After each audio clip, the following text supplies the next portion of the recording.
শেখ হাসিনা ও তার পরিবারের ১২৪টি ব্যাংক অ্যাকাউন্টে থাকা ৬৩৫ কোটি টাকার বেশি জব্দ করেছে দুদক।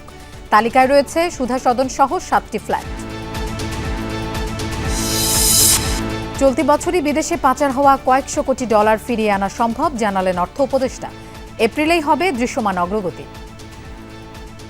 আমরা চেষ্টা করছি যে যত তাড়াতাড়ি অ্যাটলিস্ট প্রসেসটা শুরু করি, কিছুটা ইন্ডিকেশন কিছু আসুক, নেক্সট মান্থে আরেকটু বেটার জানতে পারবেন না, কারণ এই প্রোগ্রেসগুলো আমরা কিছুর মধ্যে। পোস্টাল ব্যালট কার্যকর হয় না বলেই প্রক্সি ভোটের সুপারিশ, জানালেন নির্বাচন কমিশনার সানাউল্লাহ। পদ্ধতি নির্ধারণের পর দলগুলোর সাথে সংলাপে বসবে ইসি।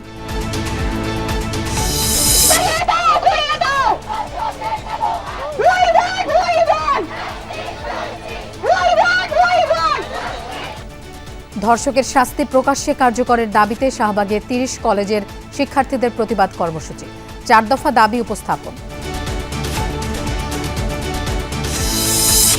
দেশজুড়ে ৫ দফা দাবিতে চলছে ইন্টার্ন চিকিৎসকদের কর্মবিরতি। বহির্বিভাগ বন্ধ থাকায় রোগী ও স্বজনদের ভোগান্তি। আউটডোরে টিকিট পেলাম না, জরুরি বিভাগ থেকে একটা টিকিট নিয়েছি। সাধারণ মানুষের হয়রানি করা হচ্ছে, এগুলো কি ঠিক? ৩ জনকে দেখানোর জন্য আসলাম, আসলে টিকিট কাউন্টার বন্ধ, টিকিট পেলাম না, ডাক্তার দেখাতে পারলাম না, তাই ঘুরে যাচ্ছি। সাভারে আটক খালিদ মাহমুদের বিরুদ্ধে সাইবার নিরাপত্তা আইনে মামলা। ৭ দিনের রিমান্ড চেয়ে পাঠানো হলো আদালতে।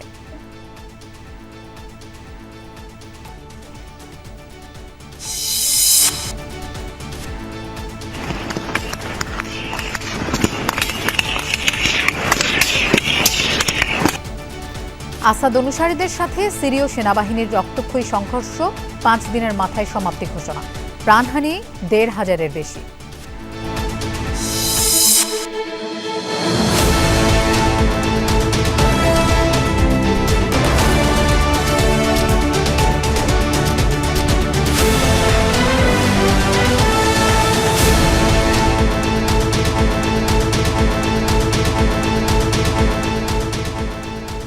শুভেচ্ছা, আমন্ত্রণ দুপুরে বাংলাদেশের আয়োজনে। আপনাদের সঙ্গে থাকছি আমি মৌসুমী আহমেদ লোপা। এতক্ষণ শিরোনাম দেখছিলেন।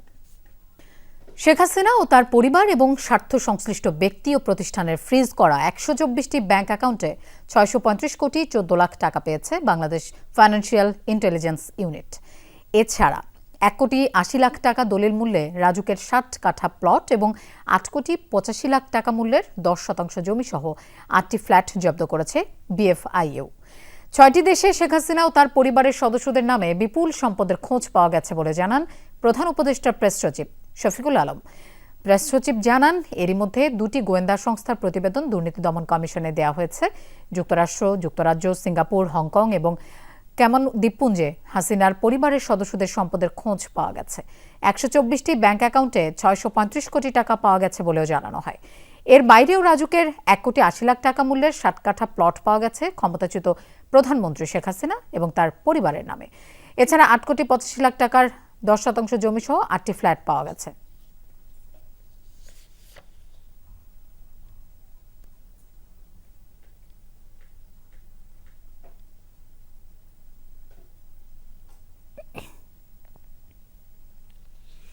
দর্শক, আমরা এই বিষয়ে আরো জানবো। আমাদের সাথে যোগ দিচ্ছেন সহকর্মী শাকিল হাসান, তিনি আছেন দুদক কার্যালয়ে। শাকিল, এই বিষয়ে একটু কি জানা গেল বিস্তারিত জানতে চাই। জব্দের পরবর্তী প্রক্রিয়া কি হবে? লোপা, পরবর্তী প্রক্রিয়া সম্পর্কে দুদকের পক্ষ থেকে একটি সংবাদ সম্মেলন করা হবে। সেখানে আসলে পরবর্তী প্রক্রিয়া বা দুদক কি ইনভেস্টিগেশন করছে বা ইনভেস্টিগেশনে তারা এখন পর্যন্ত কি পেয়েছে সেগুলো সম্পর্কে তারা জানাবে। তবে এরই মধ্যে আমরা যে তথ্যগুলো পেয়েছি যে সাবেক প্রধানমন্ত্রী শেখ হাসিনা এবং তার পরিবারের সদস্য এবং তাদের সঙ্গে সম্পৃক্ত যে অন্যান্য ব্যক্তিবর্গ এবং তাদের প্রতিষ্ঠানগুলোতে ৬৩৫ কোটি ১৪ লাখ টাকা পাওয়া গেছে বলে বাংলাদেশ ব্যাংকের ফাইন্যান্সিয়াল ইন্টেলিজেন্স ইউনিট জানিয়েছে। এই পরিমাণ অর্থ পাওয়া গেছে আসলে ১২৪টি ব্যাংক অ্যাকাউন্ট জব্দ করার মধ্য দিয়ে, এবং সেই ব্যাংক অ্যাকাউন্টগুলোতে এই পরিমাণ অর্থ তারা পেয়েছে বাংলাদেশ ব্যাংকের বিএফআইইউ এটি জানিয়েছে। এবং এছাড়া ১ কোটি ৮০ লাখ টাকা দলিল মূল্যের রাজুকের ৬০ লাখ টাকার প্লট এবং ৮ কোটি ৮৫ লাখ টাকা মূল্যের ১০% জমি সহ ৮টি ফ্ল্যাট জব্দ করেছে BFIU, এটি তারা এর মধ্যে জানিয়েছে। এর মধ্যে গত কয়েকদিন আগে প্রধান উপদেষ্টার প্রেস সেক্রেটারি জানিয়েছিলেন যে বেশ কয়েকটি দেশে, বিশেষ করে 6টি দেশে সাবেক প্রধানমন্ত্রী শেখ হাসিনা এবং তার পরিবারের সদস্যদের বেশ কিছু অর্থ পাওয়া গেছে এবং সেগুলো ফেরত আনার বিষয়ে তারা উদ্যোগ নেবেন বলে জানিয়েছিলেন। পাশাপাশি যে 124টি ব্যাংক অ্যাকাউন্টে 635 কোটি টাকা ফ্রিজ করার যে ব্যাপারটি, সেটি তিনি তার বক্তব্যে বলেছিলেন। পাশাপাশি রাজুকের প্লট এবং অন্যান্য ফ্ল্যাটের কথাও তারা বলেছেন। আরও পাশাপাশি বলা হয়েছিল যে শেখ হাসিনার বিরুদ্ধে প্রতারণা ও জালিয়াতির অভিযোগে মোট 6টি মামলা এর মধ্যে দায়ের করা হয়েছে। সেই 6টি কেসের তদন্ত সম্পাদন করা এবং সেগুলোর চার্জশিট দাখিল করা হয়েছে। এই কারণে শেখ হাসিনা সহ তার পরিবারের 7 সদস্যের আন্তর্জাতিক ভ্রমণ নিষেধাজ্ঞা দেওয়া হয়েছে এর মধ্যে। তবে দুদকের পক্ষ থেকে আনুষ্ঠানিক সংবাদ সম্মেলনের পরই এই মামলাগুলোর বিষয়ে, অর্থাৎ যে 635 কোটি টাকা জব্দ করার বিষয়ে BFIUর যে পদক্ষেপ, সেই পদক্ষেপের বিষয়ে দুদক তার তদন্ত কী করছে এবং তাদের চার্জশিটে কী তারা ইনভেস্টিগেশনের ফাইন্ডিংস দিচ্ছে, সেই বিষয়ে তারা বিস্তারিত নিশ্চয়ই আমাদেরকে জানাবে। শাকিল, আপনাকে ধন্যবাদ আমাদের সাথে যোগ দেওয়ার জন্য। চলতি বছরের মধ্যেই বিদেশে পাচার হওয়া প্রায় কয়েকশো কোটি ডলার ফিরিয়ে আনা সম্ভব বলে জানিয়েছেন অর্থ উপদেষ্টা ডক্টর সালেউদ্দিন আহমেদ। সকালে সচিবালয়ে ক্রয় সংক্রান্ত উপদেষ্টা কমিটির বৈঠক শেষে প্রশ্নের জবাবে একথা জানান তিনি। উপদেষ্টা আরও বলেন, পাচারের অর্থ ফেরত আনতে হলে কিছু আইনি প্রক্রিয়া মানতে হবে। এজন্য একটি বিশেষ আইন করার উদ্যোগ রয়েছে অন্তর্বর্তী সরকারের। শিগগিরই যা অধ্যাদেশ আকারে জারি করা হবে। অর্থ উপদেষ্টা জানান, অর্থ ফেরত আনতে প্রায় 200টি আইনি প্রতিষ্ঠানের সাথে আলোচনা হয়েছে। এদের মধ্যে প্রায় 30টি আইনি প্রতিষ্ঠানের সাথে চুক্তি করবে সরকার। আগামী মাসেই এ নিয়ে কিছু দৃশ্যমান অগ্রগতি হবে বলে জানান সালেউদ্দিন আহমেদ।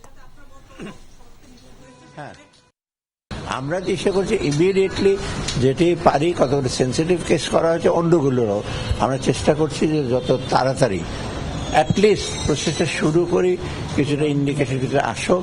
এই জন্য আইনের কিছুটা সংগ্রহ, আইন মানে কি কিছু যে এগ্রিমেন্ট করা বিদেশের সাথে এগুলো করবো এবং এটা আপনারা নেক্সট মান্থে আরেকটু বেটার জানতে পারবেন, কারণ এই প্রোগ্রেসগুলো আমরা কিছুর মধ্যে করবো। প্রবাসীদের ভোটাধিকার নিশ্চিত করতে প্রক্সি ভোটের কথা ভাবছে নির্বাচন কমিশন। প্রক্সি ভোটের সম্ভাব্য পদ্ধতি নির্ধারণের পর দলগুলোর সাথে ইসি সংলাপ করবে বলে জানিয়েছেন নির্বাচন কমিশনার অবসরপ্রাপ্ত ব্রিগেডিয়ার জেনারেল আবুল ফজল মোহাম্মদ সানাউল্লাহ। সকালে নির্বাচন কমিশনে প্রবাসীদের ভোট দান বিষয়ে এক ব্রিফিংয়ে এমনটা জানান তিনি। বলেন, এরই মধ্যে যারা ভোটার হয়েছেন শুধু তারাই ভোট দিতে পারবেন। নির্বাচন কমিশনার বলেন, প্রক্সি ভোটের ক্ষেত্রে বিশ্বাসযোগ্যতার একটু কমতি থেকেই যায়।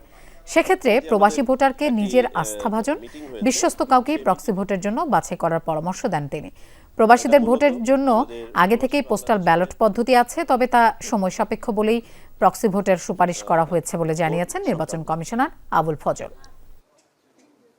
প্রক্সি ভোটটাকে যদি আমরা এই সকল ধাপে আমরা সবাই আবারও বলি, এটা একটা কন্ডিশনাল ব্যাপার, যে সবার এখানে সম্মতির ব্যাপার আছে, নেওয়ার ব্যাপার আছে, সিস্টেমটা আমরা ডেভেলপ করতে পারলাম কিনা ফুল প্রুফভাবে সেটার ব্যাপার আছে। এগুলো যদি করতে পারি তাহলে ইনশাল্লাহ আগামী নির্বাচনে আমরা প্রক্সি ভোটটা মোটামুটি একটা পরিসরে আর বাকিগুলো ট্রায়াল ফেজে ইমপ্লিমেন্ট করতে পারবো বলে আমাদের ধারণা। ইন্ডিভিজুয়াল ভোটার যখন তার প্রক্সি নির্বাচন করবেন, তাকে একজন আস্থার ব্যক্তিকেই নির্বাচন করতে হবে। এতটুক ইমপিউরিটি নিয়েই আমরা এই পদ্ধতিটা কিন্তু সাজেস্ট করছি। ধর্ষকের শাস্তি জনসম্মুখে নিশ্চিত করার দাবিতে শাহবাগে অবস্থান কর্মসূচি পালন করছে রাজধানীর 30 কলেজের শিক্ষার্থীরা। সকালে 11:30 থেকে শুরু হওয়া এই বিক্ষোভ কর্মসূচিতে যোগ দেয় 2 শতাধিক শিক্ষার্থী। ধর্ষকের বিরুদ্ধে জিরো টলারেন্সের দাবি তোলেন তারা। ধর্ষণের 24 ঘন্টার মধ্যে গ্রেফতার, মেডিকেল রিপোর্ট প্রকাশের দাবি জানান শিক্ষার্থীরা। এছাড়া ভুক্তভোগী এবং সাক্ষী প্রমাণের ভিত্তিতে 3 দিনের মধ্যে প্রকাশ্যে ধর্ষকের ফাঁসি নিশ্চিতের দাবিও তোলা হয়। বর্তমান প্রশাসনের ব্যর্থতার কারণেই দেশে ধর্ষণের ঘটনা ক্রমাগত বৃদ্ধি পাচ্ছে অভিযোগ করা হয় অবস্থান কর্মসূচি থেকে।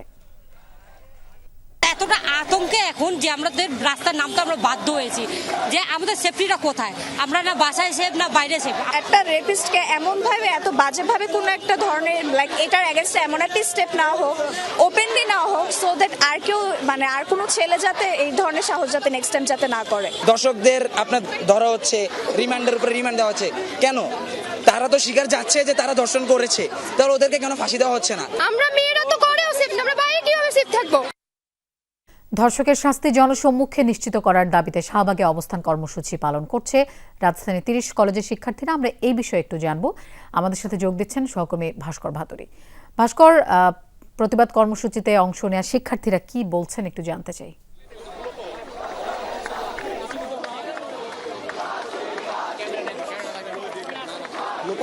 প্রতিবাদে যারা অংশ নিয়েছেন সেই রাজধানীর ৩০ কলেজের শিক্ষার্থীরা কিন্তু বলছেন যে বাংলাদেশের মাটিতে আর একটিও ধর্ষণ হোক এমন কোনো খবর তারা শুনতে চায় না, এবং এখন পর্যন্ত যে সকল ধর্ষণের ঘটনা ঘটেছে সেই ঘটনাগুলো দ্রুততম সময়ে বিচার, এবং এক্ষেত্রে দ্রুত বিচার ট্রাইব্যুনাল গঠন করে সেই সকল বিচার কাজ ৩০ কার্য দিবসের মধ্যে শেষ করার কিন্তু তারা দাবি জানিয়েছে। এবং সকাল 11:30টার পর থেকে বিভিন্ন কলেজ থেকে এসে শিক্ষার্থীরা কিন্তু জড়ো হয়েছে। কিছুক্ষণ আগেও আমরা এখানে দেখতে পেয়েছি প্রায় ৩ শতাধিক শিক্ষার্থী কিন্তু ছিল, এবং এই মুহূর্তে একে তো রোদ পড়েছে, তারপরে রমজান মাস, বিভিন্ন জন বিভিন্ন জায়গায় ছড়িয়ে ছিটিয়ে রয়েছে।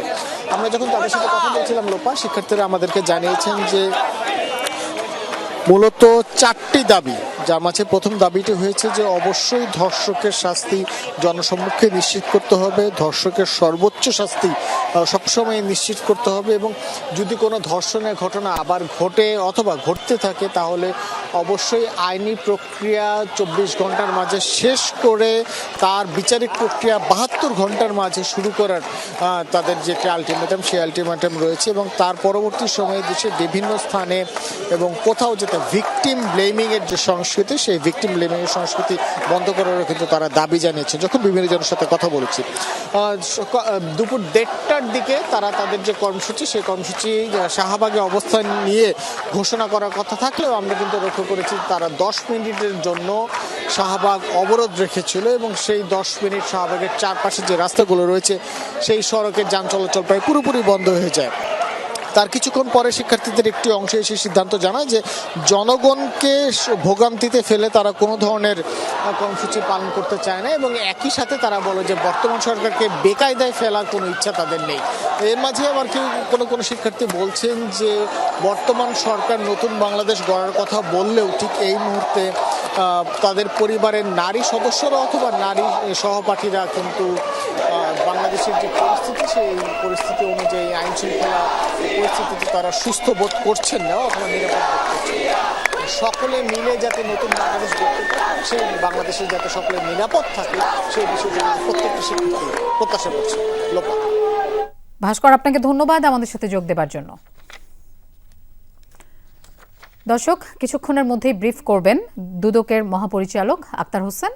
আমরা সরাসরি সেখানে চলে যাচ্ছি।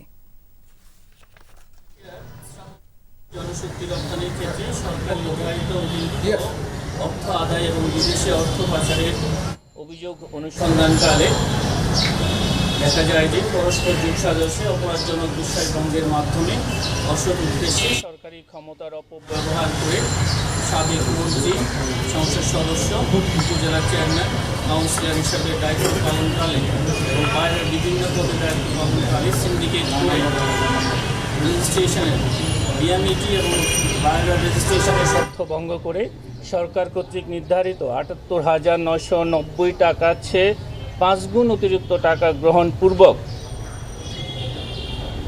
মালয়েশিয়ায় প্রেরিত কর্মীর নিকট হতে পাসপোর্ট, স্বাস্থ্য পরীক্ষা এবং প্রতি কর্মীর নিকট হতে নির্ধারিত ফির অতিরিক্ত অর্থ গ্রহণপূর্বক আত্মসাৎ এবং অবৈধভাবে গৃহীত উক্ত অর্থ অবৈধ পন্থায় হস্তান্তর, স্থানান্তর, রূপান্তরের মাধ্যমে মানি লন্ডারিং সংক্রান্ত অপরাধ প্রমাণিত হয়েছে।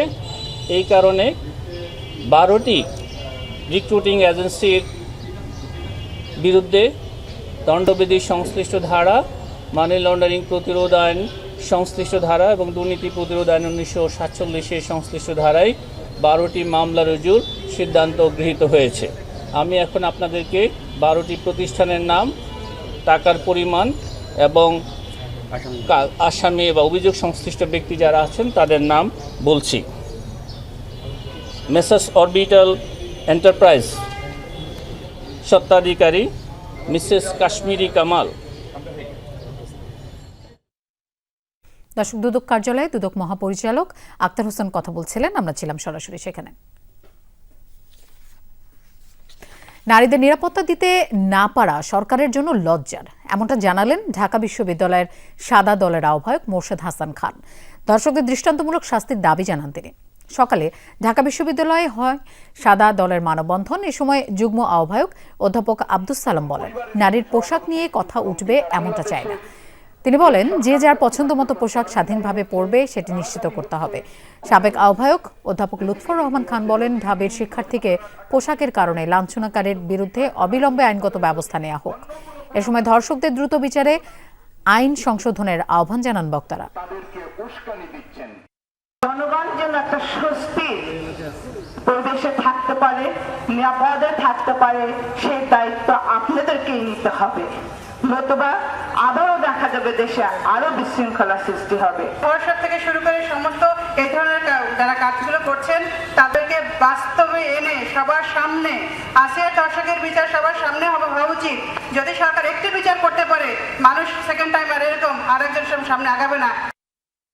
এমবিবিএস ও বিডিএস ছাড়া কাউকে ডাক্তার পদবি ব্যবহার করতে না দেয়া সহ 5 দফা দাবিতে দেশের বিভিন্ন মেডিকেল কলেজ হাসপাতালে কর্মবিরতি পালন করছেন ইন্টার্ন চিকিৎসকরা। সকাল থেকে কুমিল্লা মেডিকেল কলেজ হাসপাতালের সব গেট বন্ধ করে বিক্ষোভ শুরু করেন আন্দোলনকারীরা। এতে বন্ধ হয়ে যায় বহির্বিভাগের চিকিৎসা সেবা। ভোগান্তিতে পড়েন রোগী ও স্বজনরা। সিলেট, ওসমানী ও রাজশাহী মেডিকেল কলেজ হাসপাতালেও বহির্বিভাগের চিকিৎসা সেবা বন্ধ রয়েছে। এছাড়া চট্টগ্রাম, সিলেট সহ বিভিন্ন মেডিকেল কলেজ হাসপাতালে কর্মবিরতি পালন করছেন ইন্টার্ন চিকিৎসকরা। সংশ্লিষ্ট কর্তৃপক্ষের দাবি, এতে চিকিৎসা সেবায় খুব একটা প্রভাব পড়ছে না। তবে রোগী ও স্বজনরা তাদের জিম্মি করে দাবি আদায় কর্মসূচির সমালোচনা করেন। যৌক্তিক আন্দোলন বাদে কোনো দাবি বর্তমান সরকার মানতে চাচ্ছে না। এর পরিপ্রেক্ষিতে আমরা আজকে আন্দোলন করছি কমপ্লিট শাটডাউন। আমাদের ঊর্ধ্বতন কর্তৃপক্ষ, আমাদের সরকার যাতে চিন্তা করে এদের আদৌ কোনো প্রয়োজন আছে কিনা, অন্য কোনো বিতর্কে যাওয়া দরকার নেই। আমরা চিকিৎসা নিতে আসছি, এখন তো ঢুকতে পারতেছি না, কাউন্টার বন্ধ। এখন ওনারা আমাদেরকে জিম্মি করে তারপরে ওনারা আন্দোলন করতেছে। ওনারা আন্দোলন করে করুক, কিন্তু আমাদেরকে তো সেবা দিবে। এ বিষয়ে আরো জানবো। রাজশাহী থেকে আমাদের সাথে যোগ দিচ্ছেন সহকর্মী তারেক মাহমুদ। তারেক, চিকিৎসকরা তো প্রাইভেট চেম্বারেও রোগী দেখবেন না এই ঘোষণা দিয়েছেন, এর প্রভাব পড়েছে কতটা? প্রভাব অনেকটাই পড়েছে লোপা, এবং আমি যদি পেছনের চিত্রটি একটু আপনাকে দেখাই, রাজশাহী, নওগাঁ, চাঁপাইনবাবগঞ্জ এবং জয়পুরহাট থেকে শুরু করে বগুড়া এবং কুষ্টিয়া থেকে কিন্তু যারা রোগী প্রতিনিয়ত রাজশাহী বিভাগে চিকিৎসা নিতে আসে, বিশেষ করে আমি রয়েছি রাজশাহীর যে লক্ষ্মীপুর এলাকায়। এই লক্ষ্মীপুর এলাকায় বড় বড় যে প্রাইভেট স্বাস্থ্যকেন্দ্রগুলো রয়েছে, পপুলার, ল্যাবেড, ইসলামী থেকে শুরু করে অন্য অন্য স্বাস্থ্যসেবাগুলো রয়েছে, সেখানে কিন্তু হাজার হাজার যারা রোগী স্বজন তারা এসে অনেকটা হতাশায় পড়েছেন। এবং তারা যেমনটি বলছেন যে এখন পর্যন্ত অনেকে কিন্তু হোটেলের বুক করেছেন এবং যাদেরকে কিন্তু আজকে সিরিয়াল ছিল সকলেরই কিন্তু আজকে সেবা থেকে তারা বঞ্চিত হবেন এবং অনেকটা ভোগান্তির মধ্যে পড়েছেন। এবং অনেকে কিন্তু যখন এখানে এসে শুনছেন যে চিকিৎসকরা আজকে প্রাইভেট প্র্যাকটিস করবেন না, তখন তারা সেখান থেকে এই লক্ষ্মীপুর থেকে কিন্তু বাড়ির উদ্দেশ্যে রওনা দিয়েছেন। এবং যাদের জরুরি অবস্থা এবং জরুরি যারা রোগী তারা রাজশাহী মেডিকেল কলেজ হাসপাতালে যাচ্ছেন এবং ভর্তি হচ্ছেন। এবং বেলা 11টায় কিন্তু রাজশাহী মেডিকেল কলেজ হাসপাতালের যে বহির্বিভাগ ছিল, সেই বহির্বিভাগে কিন্তু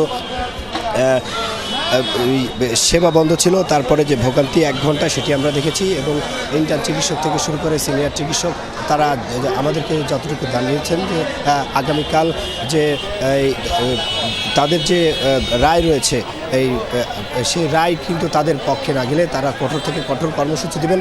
এবং এখন পর্যন্ত প্রাইভেট প্র্যাকটিস বন্ধ থাকায় রাজশাহীতে যে ব্যাপক ভোগান্তি সেটি কিন্তু রাজশাহীতে শুরু হয়েছে। লোপা। তারেক, আপনাকে ধন্যবাদ আমাদের সাথে যোগ দেওয়ার জন্য। স্পিকার কর্তৃক রাষ্ট্রপতিকে শপথ পড়ানোর বিধান কেন অসাংবিধানিক ঘোষণা করা হবে না জানতে চেয়ে রুল জারি করলেন হাইকোর্ট। মঙ্গলবার বিচারপতি একেএম আসাদুজ্জামানের নেতৃত্বাধীন হাইকোর্ট বেঞ্চে এই রুল জারি করেন। মন্ত্রিপরিষদ সচিব, সংসদ সচিবালয় সচিব, আইন সচিব সহ সংশ্লিষ্ট বিবাদীদের আগামী 8 সপ্তাহের মধ্যে এই রুলের জবাব দিতে বলা হয়েছে। এর আগে রাষ্ট্রপতিকে জাতীয় সংসদের স্পিকারের শপথ বাক্য পাঠ করানোর বৈধতা চ্যালেঞ্জ করে রিট করেন গীতিকবি শহীদুল্লাহ ফরায়েজি।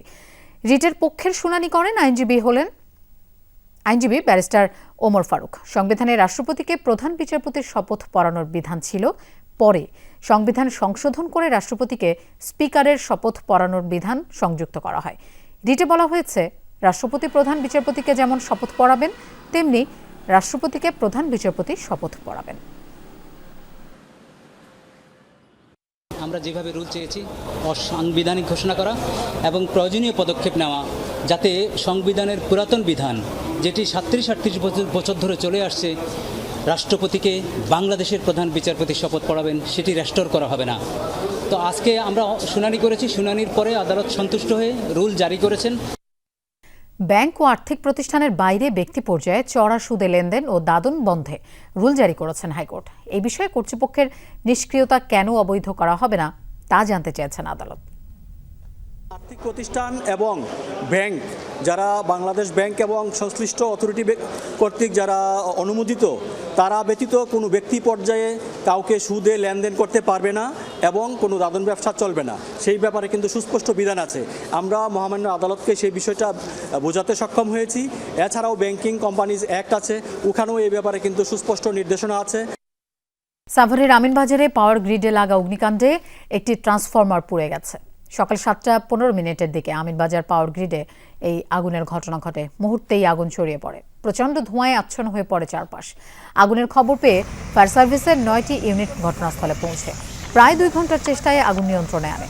পাওয়ার গ্রিডের নিরাপত্তা কর্মীরা জানায় হঠাৎ তারা পাওয়ার গ্রিডের পেছনের দিকে আগুন ও ধোঁয়া দেখতে পেয়ে ফায়ার সার্ভিসে খবর দেয়। ফায়ার সার্ভিস জানিয়েছে শুরুতেই গ্রিডের একটি ট্রান্সফরমারে আগুন লাগে। দ্রুত তারা ঘটনাস্থলে পৌঁছে অগ্নি নির্বাপন করায় আগুন আশপাশে ছড়াতে পারেনি। ট্রান্সফরমারের আগুনের ঝুঁকি বিবেচনায় পানি ও ফোমের ব্যবহার করা হয়েছে বলেও জানায় ফায়ার সার্ভিস। আগুনের কারণ ও ক্ষয়ক্ষতির পরিমাণ জানতে তদন্ত কমিটি করা হবে। আমাদের কর্মীরা আমরা চারিদিক থেকে যে ট্রান্সফরমারের ভিতরে যেটাতে আগুন লেগেছিল সেটাকে আমরা প্রথমেই কনফাইন করতে চেষ্টা করি এবং একসময় আমরা শুধু একটা ট্রান্সফরমারেই আগুন ছিল, আর আশেপাশে কোথাও আগুন ছড়াতে পারে নাই এবং সেটার ভিতরে প্রচুর পরিমাণ আপনার ট্রান্সফরমার ওয়েল থাকে। তো সেই ওয়েলের আগুন নির্বাপন করা একটু টেকনিক্যাল এবং একটু টেকনিক অ্যাপ্লাই করা লাগে। আমরা পরবর্তীতে 9:15টার সময় আগুনটাকে আমরা নিয়ন্ত্রণে নিয়ে আসছি এবং আমরা সেখানে পানি ছাড়াও আমরা ফোম ব্যবহার করেছি, তৈলের আগুনে যেটা ব্যবহার করা হয়। ধর্ষণের দৃশ্যমান সাজা না হওয়ায় দিন দিন বেড়েই চলেছে ধর্ষণের ঘটনা, এমনটা মনে করে ডিরেক্টরস গিল্ড বাংলাদেশ। জাতীয় প্রেস ক্লাবের সামনে এক মানববন্ধনে নারী ও শিশুর প্রতি চলমান সহিংসতা, নিপীড়ন ও ধর্ষণের বিষয়ে উদ্বেগ প্রকাশ করেন সংগঠনটির নেতারা। এ সময় তারা আইন ও স্বরাষ্ট্র উপদেষ্টার পদত্যাগ দাবি করেন। দোষীদের বিচারের দাবি তুলে বলেন, বিচার নিশ্চিত না হলে ভবিষ্যতে কঠোর কর্মসূচি দেবে ডিরেক্টরস গিল্ড। বক্তারা বলেন, বাংলাদেশের নারী ও শিশুরা প্রতিনিয়ত নিপীড়নের শিকার হচ্ছে। সেক্ষেত্রে সরকারকে আরও কার্যকর পদক্ষেপ গ্রহণের আহ্বান জানান তারা। যে উপদেষ্টাদ্বয় আছে, যাদের এটা দায়িত্ব, তারা দায়িত্ব পালনে ব্যর্থ হয়েছেন, তাদের পদত্যাগের জোর দাবি করছি। বর্তমান যে অবস্থা, প্রতিবাদ পুরুষরাই বেশি করছে এবং পুরুষদেরকে অবশ্যই শক্তভাবে এই প্রতিবাদ করতে হবে, তাহলে ধর্ষকরা লজ্জিত হবে। এটা আর বাড়তে দেওয়া যাবে না এবং স্টপ করার জন্য তাদের একটা ভয়ঙ্কর শাস্তি দেওয়ার ব্যবস্থা করতে হবে। ঈদে ছেলেদের জন্য এবার নতুন কি এসছে, কোন পোশাকগুলো থাকবে ট্রেন্ডিংয়ে? কেরানীগঞ্জের পাইকারি পোশাক বাজারের ব্যবসায়ীরা বলছেন, সব বয়সী পুরুষের কথা মাথায় রেখে সাজানো হয়েছে কালেকশন। প্রাধান্য পেয়েছে গ্রীষ্মের আবহাওয়া। ছেলেদের ঈদ শপিং কিংবা সাজগোজে কম সময় লাগে, প্রচলিত আছে এমন কথা, কিন্তু কেরানীগঞ্জের পাইকারি বাজারে ঢুকলে নিমেষেই পাল্টে যাবে সেই ধারণা। সারি সারি দোকান, সবচেয়ে আধিপত্য জিন্সের। বিক্রেতারা জানালেন, ডেনিমের প্যান্ট, শার্ট, 3/4 সবকিছুই মেলে সুলভ মূল্যে। এছাড়া regular shirt, polo shirt, T shirt, panjabi, trouser সহ ছেলেদের সব ধরনের পোশাক মিলবে এখানে। তাই দেশের সব অঞ্চলের পাইকারি ক্রেতারা জমান ভিড়। ভাঙচুর, সিকুইন এই জাতীয়গুলো বেশি চলছে, আর আমাদের কাস্টমার এগুলো চাচ্ছে বেশি। বেশ কিছু ডিজাইন কাজ করা আছে, তারপর স্ন্যাপ বাটনের আছে, বেশ ডিজাইন আর নর্মালের ভিতরে নিচ্ছে আর কি, গরমের সাথে যাতে অ্যাডজাস্টেবল হয়। জিন্স প্যান্টের দাম 350 থেকে 1200 টাকা, তবে কিছু দোকানে 1000 টাকার মধ্যেও ভালো মানের জিন্স বিক্রি হচ্ছে। পাঞ্জাবি 400 থেকে 1000 টাকা, শার্ট 200 থেকে 800 টাকা পর্যন্ত বিক্রি হচ্ছে। জি স্টার আছে, কিংফিশার আছে, রকেটস আছে, ডভ, ড্যাপিক, অনেক ব্র্যান্ডেরই আছে। আমাদের থেকে 350 টাকা কিনলে ওনারা 750 টাকা বিক্রি করে, 200-300 টাকা এক্সট্রা লাভ করে। খুচরা তো লাভ বেশি। Punjabi, shirt, casual shirt, formal shirt, pyjama সবই আছে। আমরা পাঞ্জাবির মধ্যে বিভিন্ন টাইপের কাপড় রাখছি, ব্যাম্বো, তারপর হচ্ছে আপনার সিল্ক। ঈদকে সামনে রেখে কেরানীগঞ্জের পাইকারি পোশাক বাজার থেকে কেনা নতুন পোশাকে সাজবে রাজধানী সহ সারা দেশের দোকানগুলো। সেখান থেকেই বেছে নিতে হবে পছন্দসই পোশাক। তানভীর সিদ্দিক টিপু, যমুনা নিউজ, ঢাকা। বাশার আল আসাদের পতনের পর সবচেয়ে রক্তক্ষয়ী সংঘর্ষের অবসান ঘটল সিরিয়ায়। পতিত প্রেসিডেন্টের অনুসারীদের বিরুদ্ধে চলা অভিযান 5 দিনের মাথায় সমাপ্ত ঘোষণা করল প্রতিরক্ষা মন্ত্রণালয়। গেল কয়েকদিনের সংঘাতে প্রাণ গেছে 1,500-এর বেশি মানুষের। অন্যদিকে কুর্দিদের সাথে চুক্তি সইয়ের মাধ্যমে ইতিহাস সৃষ্টি করল সিরিয়ার অন্তর্বর্তী সরকার। স্বৈরাচারের দোসরদের বিরুদ্ধে একসাথে লড়াইয়ের অঙ্গীকার দুপক্ষেরই। পলাতক আসাদ অনুসারীদের সাথে সরকারি বাহিনীর সংঘর্ষে গেল কয়েকদিন ধরেই রণক্ষেত্র পশ্চিম সিরিয়া। দেশটিতে পট পরিবর্তনের পর এটাকেই সবচেয়ে রক্তক্ষয়ী সংঘাত হিসেবে দেখা হচ্ছে। যুক্তরাজ্য ভিত্তিক পর্যবেক্ষক সংস্থা হিউম্যান রাইটস ফর সিরিয়ান অবজারভেটরির তথ্য অনুসারে লাতাকিয়া ও তার্তুসে 4 দিনের এই সংঘাতে প্রাণ গেছে 1,500-এরও বেশি মানুষের, যাদের বেশিরভাগই সিরিয়ার সংখ্যালঘু আলাওয়াইট সম্প্রদায়ের। ক্ষমতাচ্যুত প্রেসিডেন্টও এই সম্প্রদায়ের অন্তর্ভুক্ত। অভিযানের সব লক্ষ্য পূরণের দাবি জানিয়ে সিরিয়ার প্রতিরক্ষা মন্ত্রণালয় জানিয়েছে এটাই শেষ নয়। প্রয়োজনে আবারও স্বৈরাচারের দোসরদের বিরুদ্ধে মাঠে নামতে প্রস্তুত সিরিয়া। অভিযানের সমাপ্তি ঘোষণা করছি। নাগরিকদের সুরক্ষিত রাখতে, স্থিতিশীলতা ফেরাতে এবং নিরাপত্তা বজায় রাখতে আমাদের বাহিনী কাজ করে যাবে। সকল হত্যাকাণ্ডের তদন্ত করা হবে, সত্য উন্মোচন করা হবে এবং ন্যায় বিচার প্রতিষ্ঠা করা হবে। পরাজিত শক্তিদের বলতে চাই, আপনারা যদি ফিরে আসেন তবে আমরাও ফিরব। সংঘটিত প্রতিটি হত্যাকাণ্ডের সুষ্ঠু বিচার করা হবে বলে জানিয়েছেন অন্তর্বর্তী প্রেসিডেন্ট আহমেদ আল শারা। সিরিয়া আইনের রাষ্ট্র, এটা সবার জন্যই সমান। অন্যায়ভাবে কোনো রক্তপাত ঘটলে তা মেনে নিব না। নিশ্চয়ই এর শাস্তি বা জবাবদিহিতা হবে, সে যেই হোক না কেন। ধর্ম, সম্প্রদায় ভিত্তি করে কারোর ওপর নির্যাতন করা যাবে না। এটা আমাদের একতার জন্য হুমকি। সোমবার মার্কিন সমর্থিত কুর্দি সংগঠন এসডিএফ এর সাথে ঐতিহাসিক চুক্তি স্বাক্ষর করে সিরিয়ার অন্তর্বর্তী সরকার। আসাদ অনুসারীদের মোকাবেলায় এক হয়ে লড়ার ঘোষণা দেন প্রেসিডেন্ট আহমেদ আল শারা এবং এসডিএফ কমান্ডার মাজলুম আবদি। চুক্তি অনুযায়ী রাষ্ট্রীয় প্রতিষ্ঠানের সাথে একীভূত হবে এসডিএফ সদস্য, সামরিক প্রতিষ্ঠান এবং অস্ত্র সরঞ্জাম। অনিক রহমান, যমুনা নিউজ। মাঝ সমুদ্রে তেলবাহী ট্যাঙ্কারের সাথে ঘটল পণ্যবাহী জাহাজের সংঘর্ষ। কয়েক দফা বিস্ফোরণের পর 2 নৌযানেই ছড়ায় আগুন। সোমবার যুক্তরাজ্যের পূর্ব ইয়র্কশায়ারে উপকূলে এই ঘটনা ঘটে। জীবিত উদ্ধার করা হয়েছে কমপক্ষে 36 জনকে, এখনও নিখোঁজ 1 জন। নিয়ন্ত্রণে আনা যায়নি 2 জাহাজে লাগা আগুন। উপকূলের কাছে নোঙর করা ছিল যুক্তরাষ্ট্রের পতাকাবাহী তেল ও রাসায়নিকবাহী ট্যাঙ্কার স্টেনা ইমাকুলেট, যেটার জ্বালানি বহন করছিল ট্যাঙ্কারটি। অভিযোগ, নৌযানটিকে ধাক্কা দেয় পর্তুগিজ পণ্যবাহী জাহাজ দ্য সোলং। 9,500 টন ধারণ ক্ষমতার ওই জাহাজে ছিল বিষাক্ত সোডিয়াম সায়ানাইড। এটি সমুদ্রে ছড়ালে ভয়াবহ পরিবেশ বিপর্যয় ঘটবে।